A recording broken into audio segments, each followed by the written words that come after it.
When my daughter-in-law slid a small, handwritten bill across the table with the leftover Christmas pie, I didn't cry. I didn't shout. I looked at the neat, looping handwriting that said Eleanor January rent and utilities and a total of $700. And for the first time in my 68 years, I felt a strange, quiet peace settle over me. It wasn't the peace of giving in. It was the peace of finally understanding. I wasn't a guest in my son's home. I wasn't even his mother anymore. I was a line item in their household budget, a problem to be managed, an expense. I remember the smell of that pie, warm cinnamon and brown sugar. It was my mother's recipe, the one I'd made every Christmas for over 40 years.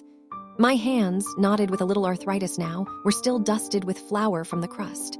I looked up from the bill. My son, Mark, was suddenly fascinated by the pattern on his plate.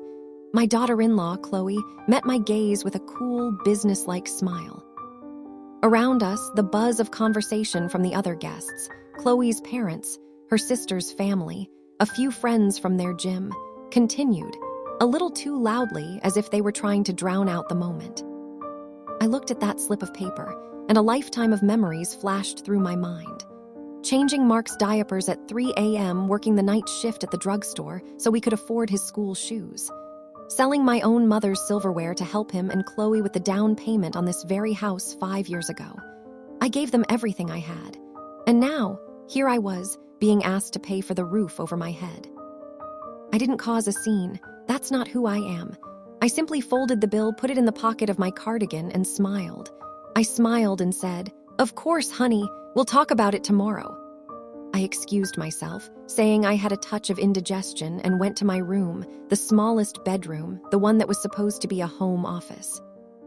I closed the door, leaned against it, and looked at the 4 walls that held everything I owned.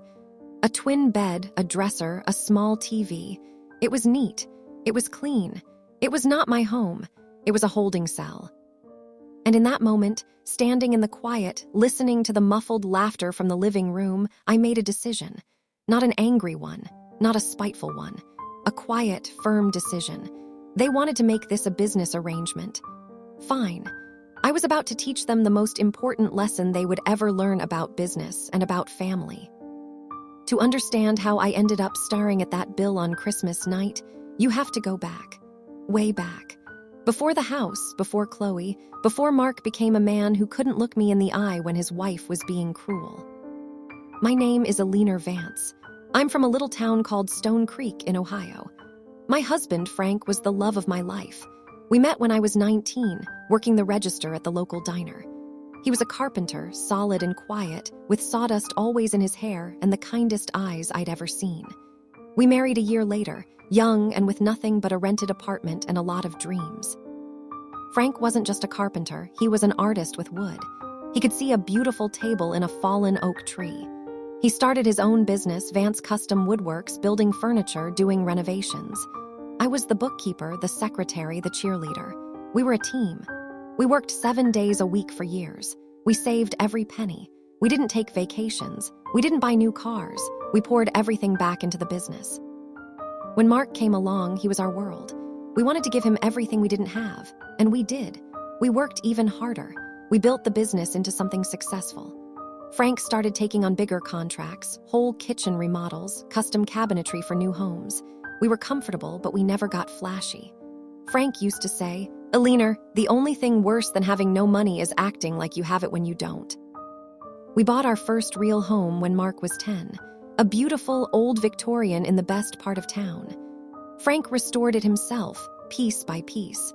I remember him on the roof in the pouring rain, fixing a leak, laughing about it.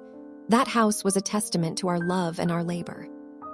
And then, when Mark was 25 and engaged to Chloe, Frank had a heart attack. It was sudden. One minute he was in his workshop, the next he was gone, just like that.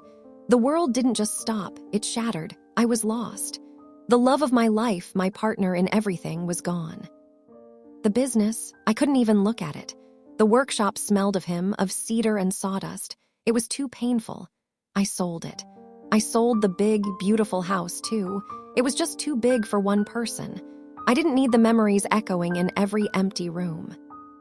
I moved into a small, cozy apartment downtown. It was enough. I had my pension, some savings, and the money from the sales. I was okay. I was lonely, but I was okay. Mark was my only family. He was my boy, my heart. He was working as a project manager for a construction firm and trying to save up for a house with Chloe. Chloe was a real estate agent, ambitious and sharp. She was always talking about equity and investment properties and the right neighborhood. She was a city girl, through and through. Everything was about image and status with her. They struggled for 3 years. Rent in the city was astronomical. They'd complain about it every time I saw them. They were living in a cramped one-bedroom apartment, and Chloe made it sound like a prison sentence. I felt so bad for them. They were working so hard, just like Frank and I did. I wanted to help. So 3 years ago, I made a decision. I loved them. I wanted to be closer to them. I suggested I sell my apartment and move in with them. I could give them the money from my apartment sale, a little over $100,000, to help with a down payment on a real house. A family home. I remember the look on Mark's face. Relief, pure, unadulterated relief. Chloe's face was different. It was a look of satisfaction of a problem solved. She hugged me a little too tightly and said, "Eleanor, you are a lifesaver. This is the best idea. It will be so good for the baby, when we have one." It was settled. We found a beautiful 4-bedroom colonial in a great school district. Chloe negotiated the deal herself, beaming with pride. I handed over a cashier's check for $110,000. It was everything I had from my apartment. They took out a mortgage for the rest. The house was in their names. It was their house, their investment. My money was a gift, a bridge to their future. My room was the small one on the first floor, the one they said would be perfect for me so I wouldn't have to do stairs. It had a nice window that looked out at the garden Frank would have loved. I paid for some of the furniture, bought groceries, helped out wherever I could. I thought I was building a life with them. I thought I was securing my place in their world. But looking back, the signs were always there. Small things. The way Chloe would sigh when I put a casserole in her oven. The way the groceries I bought were moved to the back of the pantry, and the organic, expensive ones Chloe bought were placed front and center. The way conversations at dinner would pivot away from my stories about the old neighborhood to their exciting tales of open houses and zoning laws. I told myself I was being sensitive. I told myself this was just the adjustment period. I'd lost Frank, my home, my purpose. I was clinging to them. I needed them to need me. And in my need, I made myself small. I became a ghost in my own life so I wouldn't disturb theirs. Then, the real shift happened. It started about a year ago. I was in the kitchen, making my famous meatloaf, Mark's favorite. Chloe came home early, dropped her designer handbag on the counter, and saw me at the stove. "Oh, Eleanor," she said, her voice coated in that fake sweet tone she used when she was about to say something unpleasant. "You're cooking again. I was going to suggest we order from that new farm-to-table place. They have the most amazing grass-fed beef." I smiled, stirring the onions.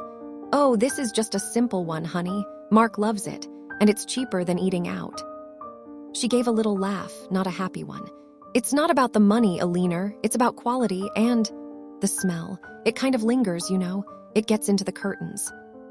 I just nodded, my smile frozen on my face. The smell, my cooking smelled. I turned the heat down. After that, I started cooking less. I'd wait for them to go out, then make myself a small portion of something simple. A sandwich, a bowl of soup. Then there were the bills. I always contributed. I'd leave a couple of $100 in an envelope on the kitchen counter every month for groceries and things. I never kept track. I just wanted to help. One day, a utility bill was left open on the counter. The amount was circled in red pen. Overage was written next to it in Chloe's handwriting. That night at dinner, Chloe talked about the rising cost of everything. "The electric bill was insane this month," she said, looking pointedly at the TV I'd had on in my room the night before. "We really need to be mindful. Every little thing adds up." Mark just nodded, shoveling his food. He never saw the look she gave me, or maybe he chose not to. The final straw before Christmas was the conversation about the guest room. Their friends, a couple they were trying to impress for some business deal, were coming to visit from out of town. Chloe wanted to put them in the nice room. "Alina," she said one evening, as if she were asking a small favor. "Would you mind terribly if we put the Harrisons in your room for the weekend? It's just so much cozier, and it has that nice garden view. You could bunk in with the guest room. It's only for 2 nights." My room, the room I paid for, the room with my bed, my photos of Frank, my life. She wanted to move me for her guests. I said yes. And I slept on a lumpy pull-out couch in the guest room, listening to them laugh and drink wine in my space until late. I told myself it was just for a weekend. It was just one weekend. But it wasn't just one weekend. It was a pattern, a slow, deliberate erasure. They were making it clear, without ever saying the words, that I was a temporary resident, not a permanent family member. I was a guest who had overstayed her welcome. I started to see Mark differently, too. He wasn't my little boy anymore. He was Chloe's husband. He deferred to her. He laughed at her jokes about me. He stopped asking me about my day. He stopped calling me Mom and started calling me Alina, just like she did. It was a small thing, but it cut deep every single time. "Alina, can you pass the salt? Alina, we're going to be late. Can you make sure the door is locked?" I felt myself shrinking. I spent more and more time in my little room, reading, watching old movies on my small TV. I'd hear them in the living room, planning their future, their vacations, their life. And I wasn't in it. I was a footnote, a past chapter they were trying to close. And then came Christmas Eve. I had spent 2 days preparing. I made the turkey with sage and onion stuffing, the candied yams with marshmallows, the green bean casserole, my mother's famous pumpkin pie, and of course, the apple pie with the brown sugar crumb topping. The kitchen was my domain for those 2 days, and it felt good to be useful. The house smelled like my childhood, like Frank's favorite holidays. Chloe had invited her whole family and their friends.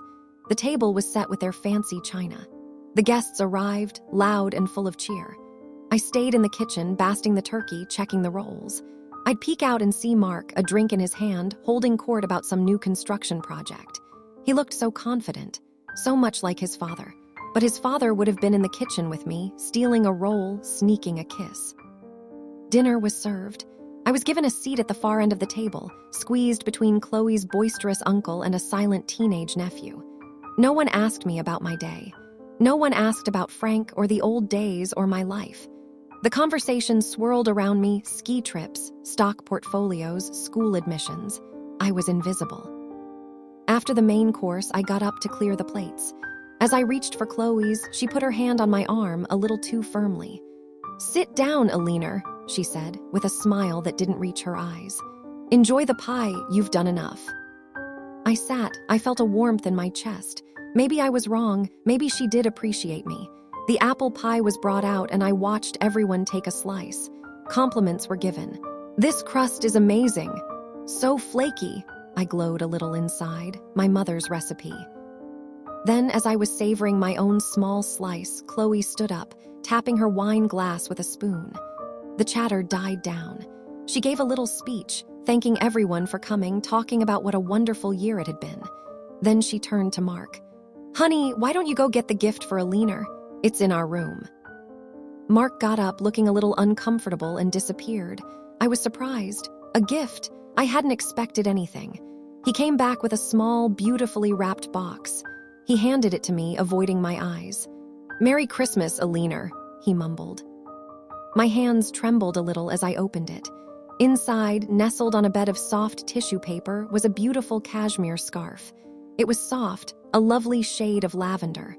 "Oh my," I whispered. "It's beautiful, thank you." Chloe beamed. "We thought you deserved something nice. You're always so cold in that room." I was touched. I really was. For a moment, the last few years melted away. They did care. They did see me. And then she did it. Still standing, still smiling that bright, brittle smile, she reached into the pocket of her elegant dress and pulled out a small piece of paper. It was folded neatly. "And," she continued, her voice still light and cheerful, "we wanted to be fair and transparent about things going forward. You know, with the new year and all, just to keep everything clear." She leaned across the table and placed the piece of paper on my plate, right next to my half-eaten pie. I unfolded it. It was a handwritten bill, just like she'd present to a client. Alina Vance. Room and board, January. Rent, market rate adjustment, $500. Utilities, est, $100. Groceries, supplement, $100. Total due, $700. I stared at it, the numbers blurred. The chatter around the table had stopped. All I could hear was the blood rushing in my ears.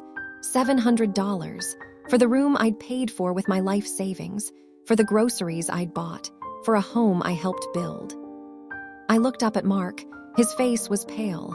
He was staring at his plate, his knuckles white as he gripped his fork. He wouldn't look at me. He couldn't. I looked at Chloe. She was still smiling, but her eyes were hard, waiting. This wasn't a suggestion. It was a statement. An eviction notice disguised as a monthly fee. And in the deafening silence of that room, surrounded by 20 people who suddenly found their half-eaten pie incredibly interesting, I didn't cry. I didn't scream. I felt that strange, quiet peace settle over me, the one I told you about at the beginning. I folded the bill, put it in my cardigan pocket, right next to my heart, and smiled. "Of course, honey," I said, my voice steady as a rock. "We'll talk about it tomorrow." That night, I didn't sleep. I lay in my twin bed, staring at the ceiling, listening to the house settle. I heard them go to bed, their muffled laughter as they climbed the stairs. They were laughing. They had just effectively asked their mother, their benefactor, to pay rent, and they were laughing. The peace I'd felt at the table had hardened into something else. A cold, clear resolve. It was like a fog had finally lifted, and for the first time in years, I could see the truth of my situation with perfect clarity. I had spent my whole life being the helper, the supporter, the one in the background making sure everyone else was okay. I had done it with Frank, and it was a partnership of love. I had done it with Mark, and it was a mother's devotion. But this was different. This was being used. My kindness had been mistaken for weakness. My silence had been interpreted as agreement. They saw me as a dependent, a burden, a line item. But I wasn't. Early the next morning, before the sun was even up, I got out of bed. I dressed in my warmest clothes, the ones I'd actually bought for myself, not the fancy things Chloe picked out for me.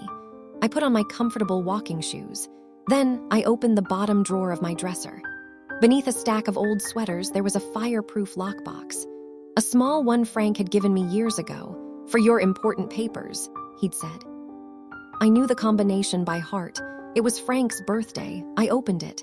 Inside were the things that mattered: my marriage certificate, Frank's dog tags, a few photographs, and a thick manila envelope. I pulled out the envelope. It was heavy. I sat on the edge of the bed and emptied the contents onto the worn quilt. A stack of official-looking documents bound with a thick rubber band, certificates of deposit, stock portfolios, and the most important one, the last will and testament of Franklin D. Vance. You see, when Frank died, I was too heartbroken to handle the business, but our lawyer, a wonderful man named Mr. Harrison, had handled everything else. Frank, in his quiet, thoughtful way, had been planning for my future for years. He had taken the profits from the business, the money we'd saved, and he'd invested it. Wisely, quietly. He'd set up trusts and accounts all in my name. He never wanted me to worry. After I sold the business and the house, Mr. Harrison invested that money too, adding it to the nest egg Frank had built. He'd send me statements every quarter. I'd look at them, see the numbers, feel a pang of missing Frank, and then file them away in the lockbox. I never touched that money. I lived off my small pension and the interest from the CDs. It was Frank's legacy. It was my safety net, my secret. And it was substantial, more than substantial. It was the kind of money that meant I would never, ever be a burden to anyone. It was the kind of money that could buy this house, this neighborhood. The kind of money that made Chloe's $700 bill laughable. I ran my fingers over the papers, the proof of a lifetime of work and love. I thought about Frank. What would he say if he could see his son now, sitting silently while his wife humiliated his mother? What would he think of the man Mark had become? I knew what Frank would do. He was a man of action, not words. He wouldn't argue, he would just act, and that's what I decided to do. I put the papers back in the lockbox, closed it, and slid it back under the sweaters. I didn't pack a suitcase. I didn't leave a note. I wasn't running away. I was just leaving. I walked out of my little room, through the quiet, dark house, and out the front door. The sky was just starting to lighten, a pale gray. It was cold, but the air felt clean and sharp. It felt like freedom. I walked to the end of the driveway and pulled out my old flip phone. I called the one person I could trust. My younger sister, Patricia. She lived 3 states away in Virginia. She answered on the second ring, her voice groggy. "Ellie, it's 6 a.m. on Christmas morning. Is everything okay?" "I'm fine, Patty," I said, my voice clear. "I'm coming for a visit, a long one. Can you pick me up from the airport later today?" There was a pause, then a rustling sound as she sat up in bed. Of course I can. But what's going on? Is it Mark?" "I'll explain when I get there," I said. I need to come home." "Okay, honey," she said, her voice full of the old familiar love. "I'll be there. Just let me know your flight." I hung up and called a car service. While I waited, I stood on the quiet suburban street, watching the lights come on in the houses around me. In one of them, a family was probably waking up, excited for Christmas morning. In the house behind me, my son and his wife were sleeping peacefully, having successfully redefined our relationship over a piece of pie. I didn't feel angry. I felt light.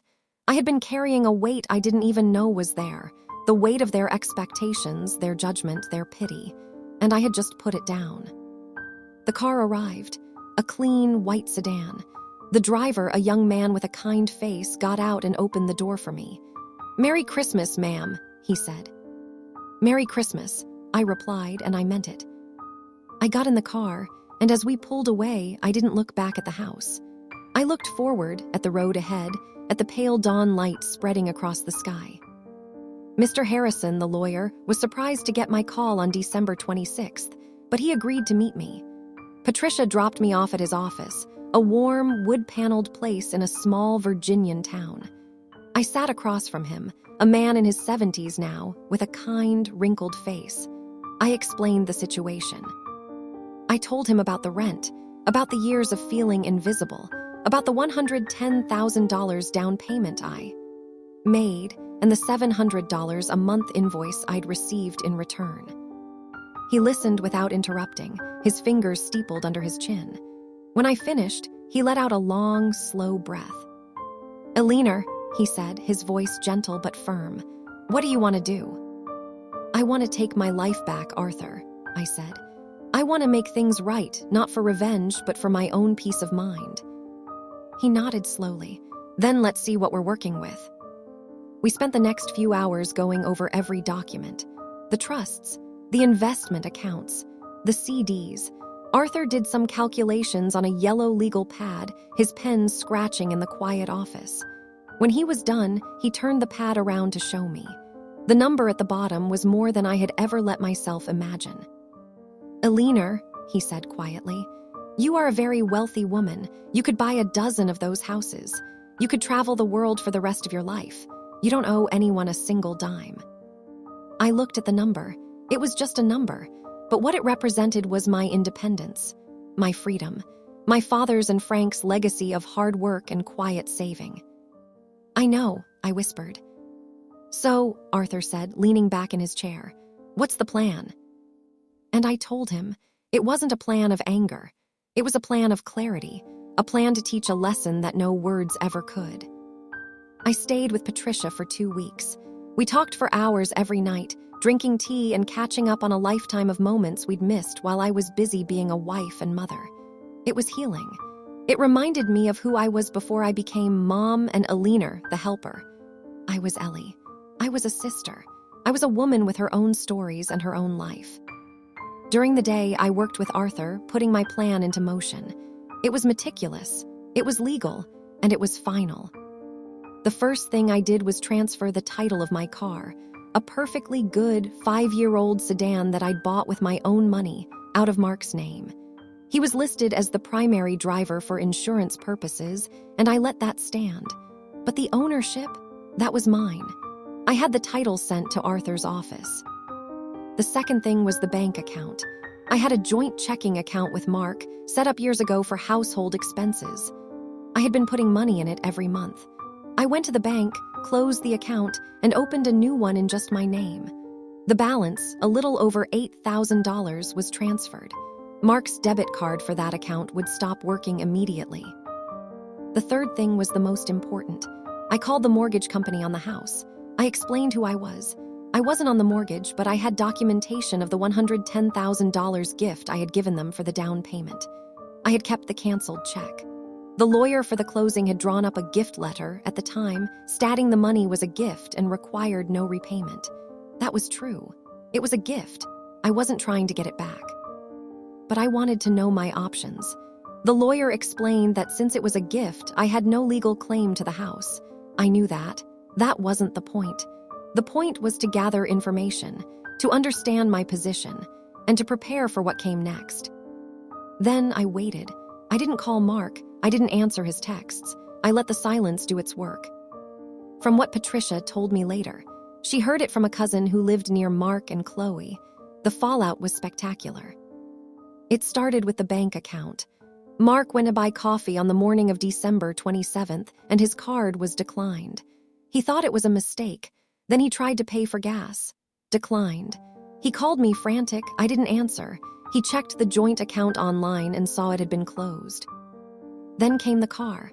A week later, a tow truck showed up in their driveway. Chloe came running out in her robes, screaming at the driver. He showed her the paperwork. The vehicle was being repossessed by the legal owner, Eleanor Vance. They watched in disbelief as their car, the car they'd been driving for 3 years, was hooked up and driven away. Chloe was furious. She called Mark at work, screaming, "Your mother stole our car. What is wrong with her?" Mark came home to find her in a state of hysterics, packing the living room. But the worst was yet to come. The letters started arriving a few days later. Official-looking envelopes from Mr. Harrison's law firm. The first one was for Mark. It was a formal notice that he was no longer authorized to use the vehicle, and that any personal property left inside could be retrieved from a local tow yard at his own expense. The second letter was for both of them. It was a certified letter requiring a signature. It was a summary, written in clear, plain English. It outlined the history of the $110,000 gift. It detailed the approximate total of my contributions to the household over the past 3 years, groceries, utilities, furnishings. It then politely, but firmly, stated that moving forward, all financial relationships between us would be conducted at arm's length. It included a copy of the rent bill Chloe had given me as a reference. It ended with a simple sentence. "Mrs. Vance will be residing at a new, permanent address. Please direct all future correspondence to this office." I can only imagine the scene when they read that letter. The silence that must have fallen over them. The slow, dawning horror as they realized that the meek, quiet woman in the little room was not who they thought she was. They tried to fight back, of course. Chloe was all for getting a lawyer. "She can't do this, it's harassment." But Mark, for the first time, started to see clearly. He remembered his father. He remembered the quiet integrity, the honesty. He knew deep down that this wasn't harassment. This was a consequence. He started digging. He contacted old family friends. He called Mr. Harrison himself. And slowly, painfully, the truth of his mother's life, his father's legacy, and his own profound blindness began to sink in. Months passed. I bought a small, beautiful cottage near Patricia. It was just what I needed. A garden, a porch with a rocking chair, a guest room for when my great-nieces and nephews came to visit. I was happy. Content, I was myself again. I didn't hear from Mark for a long time. I assumed he was angry, embarrassed, or both.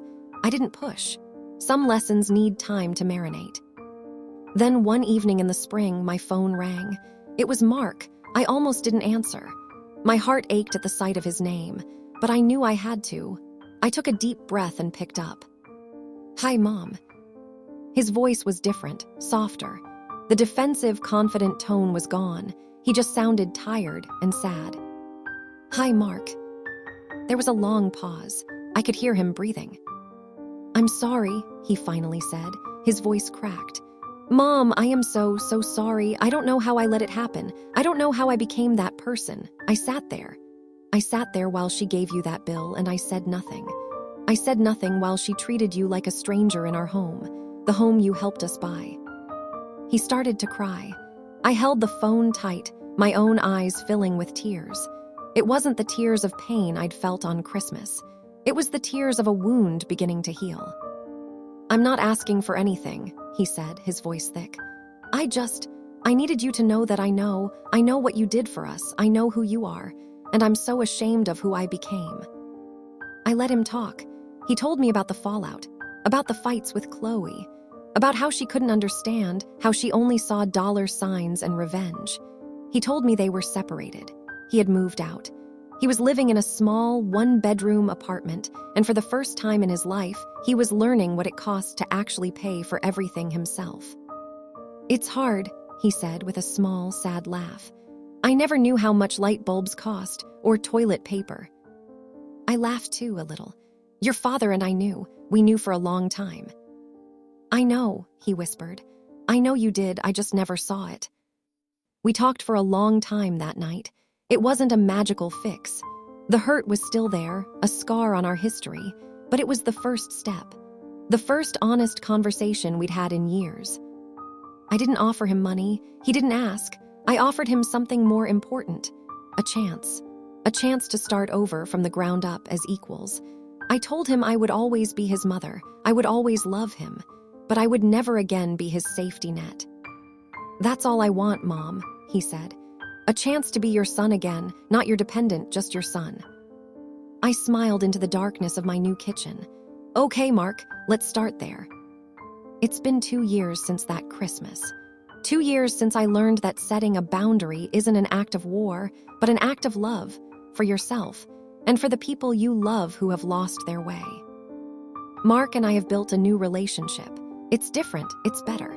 He comes to visit me at the cottage a few times a year. He helps me in the garden. He sits on the porch and tells me about his job. He's working for a small nonprofit now, helping to build affordable housing.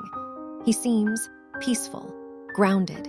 He's dating a lovely woman named Sarah, a school teacher who looks at him with respect, not with dollar signs in her eyes.